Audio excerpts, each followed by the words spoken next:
Hello dear children, I am your Puja teacher from Sanskriti school. As we know, December month is going on and Christmas will come soon. So today we are going to make a reindeer hat.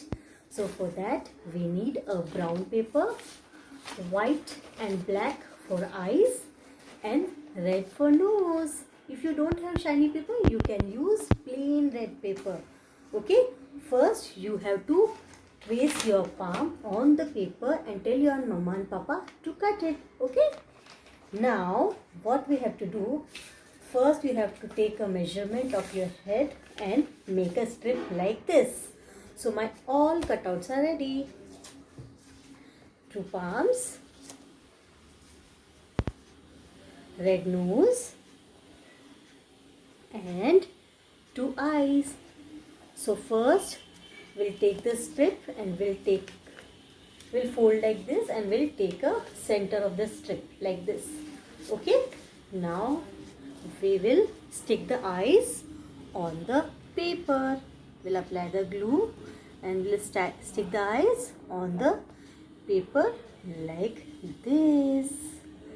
Okay, like this we will stick.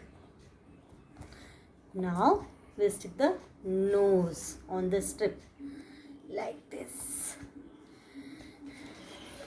Like this we will stick the eyes and nose on the paper.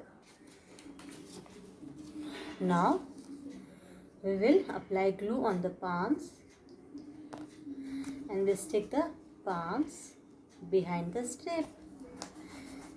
Like this we will stick, okay, behind the strip. We'll take the other one, second one. Same way we will stick the palm behind the strip like this. Okay, now press it properly, press it. Okay. Now a reindeer hat is ready. I hope you will make it at home and wear it on Christmas Eve. Thank you children.